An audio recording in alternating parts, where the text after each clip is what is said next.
Well, hello everyone. Hope you're doing well. And again, thank you for coming into another edition of the Lives and Lessons Learned of 100 Christians. Today, we're doing Adorium.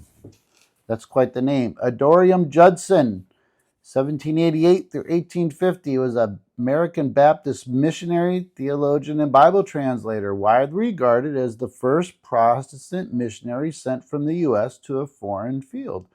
His pioneering work in Burma, which is now Myanmar, spanned nearly 38 years, marked by intense suffering, personal loss, and groundbreaking evangelism among the Burmese people. Born August 9th, 1788, in Massachusetts, he was the son of a congregational minister, Stephen Judson, and grew up in a pious household. A precocious child, he excelled in studies but rebelled in his teens, embracing skepticism and deism after reading Enlightenment texts. A profound conversion experience at age 20, triggered by the death of a close friend, led him back to Christ. While studying at Andover Theological Seminary, he felt a compelled call to foreign missions, inspired by the Haystack prayer meetings and readings, the book like The Life of David Brainerd, who we talked about. In 1810,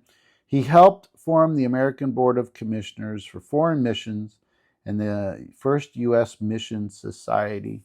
In 1812, he married Anne Hasseltine,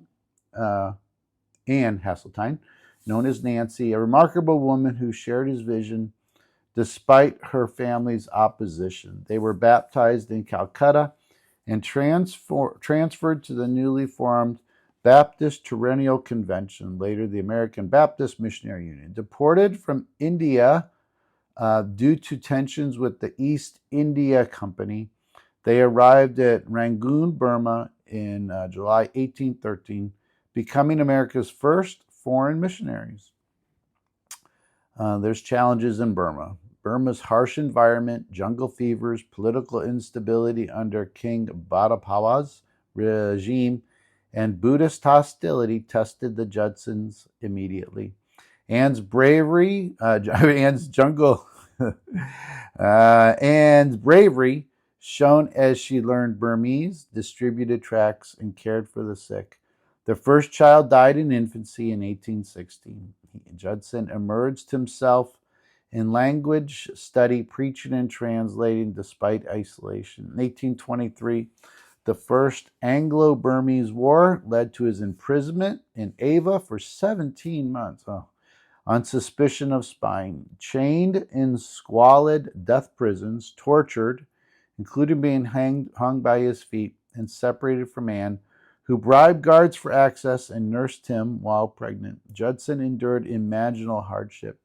Released in 1826, he learned Anne and their daughter Maria, who was born while he was in prison, had died of fever months earlier. Devastated, he wrote, "God has been very gracious to me in giving me strength to endure." Later, ministry and his remarriage. Judson continued translating the Bible into Burmese, completing the New Testament in 1834, and the full Bible in 1834 as well, revised 1840. He established churches, schools, and a theological seminary in Rangoon, baptizing his first convert, Monglu, in 1819. In 1834, he married Sarah Hall Borman, a widow of fellow missionary George Borman. They had 7 children, though 3 died young. Sarah died in 1845 after a return voyage to America for health. Judson then remarried Emily Chubbuck, Fanny Forrester, an author, in 1846. She assisted his work until his death. Despite ongoing illnesses and losses, Judson saw slow growth. By 1850, there were about 100 Burmese Christians and 8,000 Karen believers, a minority group that he had reached.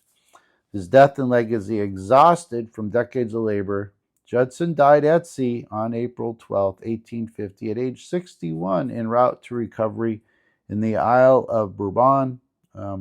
Buried at sea, he left a completed Burmese Bible, dictionaries, and a fledgling church that grew into thousands of believers.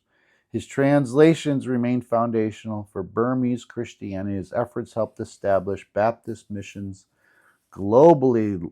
Lessons that we can learn from his life: count the cost and embrace sacrifice. He warned recruits, the motto for every missionary ought to be, I am ready to be slain. Knowing Burma's dangers, his imprisonments, widowhoods, and child losses teach that following Christ may demand everything: our health, our family, our comfort. But it yields eternal fruit, urging believers to weigh discipleship's price willingly. Again, to persevere through suffering, endure torture, isolation, and grief. Enduring those things, Judson clung to Romans 5, 3-5, finding joy in trials. His survival, though, through Anne's advocacy and God's provision, shows that endurance glorifies God, inspiring us to view hardships as refiners of faith rather than detriments. It's a good challenge. Value partnership in ministry. Anne's heroism, smuggling food to him in prison, preaching while Judson was jailed, and Sarah and Emily's support highlight teamwork. Trust God's sovereignty in slow progress. Start to wrap this up here. Despite decades with few converts, Judson prayed fervently, seeing breakthrough among the Karens, a subgroup of people. His patience counters quick fix mentalities, teaching that faithfulness, not immediate results, pleases God and plant seeds for future harvests. Live with an eternal perspective. We'll end here. Judson wrote, I never knew the meaning of the word come until now, that our Lord Jesus to the tempted and miserable children of men. His focus on heaven amid earthly pain inspires orienting life towards eternity, finding purpose in obedience regardless of the outcomes. All right. Again, thank you so much for joining us for the Life Adorium Judson. Take care.